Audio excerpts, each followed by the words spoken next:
আগামী 12 ফেব্রুয়ারি অনুষ্ঠিত হবে বহুল প্রতীক্ষিত ত্রয়োদশ জাতীয় সংসদ নির্বাচন ও গণভোট। ভোট গ্রহণের দিন প্রতি মুহূর্তের খবর প্রচারে মাঠ পর্যায়ে দায়িত্ব পালন করবেন সাংবাদিকরা। তবে এক্ষেত্রে বেশ কিছু নির্দেশনা জারি করেছে নির্বাচন কমিশন। নির্দেশনায় ভোট কেন্দ্রে সাংবাদিকদের করণীয় ও বর্জনীয় বিষয়গুলো নির্ধারণ করে দিয়েছেন ইসি। ইসির নির্দেশনা অনুযায়ী ভোটের মাঠে সাংবাদিকরা যা করতে পারবেন, প্রথমত, সাংবাদিকরা ভোট কেন্দ্রে প্রবেশের আগে প্রিজাইডিং অফিসারকে অবহিত করে ভোট কক্ষে প্রবেশ করতে পারবেন। দ্বিতীয়ত, কেন্দ্রের নির্বাচন সংক্রান্ত তথ্য প্রিজাইডিং অফিসারের নিকট থেকে সংগ্রহ করা যাবে।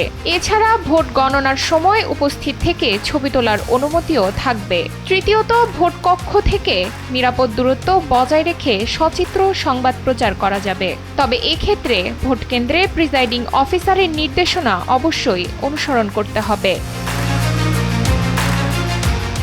ইসির নির্দেশনা অনুযায়ী কোনোভাবেই গোপন ভোটদান কক্ষে প্রবেশ করা বা সেখানে ছবি তোলা যাবে না।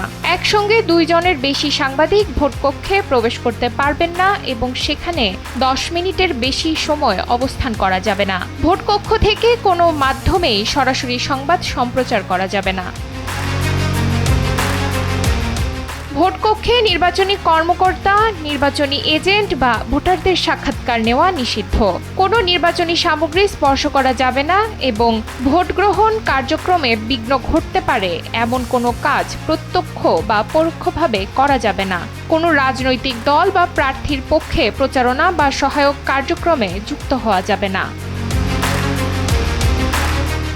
নির্বাচন কমিশন জানিয়েছে, এসব নির্দেশনা অমান্য করলে সংশ্লিষ্ট ব্যক্তির বিরুদ্ধে আইনানুগ ব্যবস্থা গ্রহণ করা হবে। ডেস্ক রিপোর্ট, সময়ের আলো।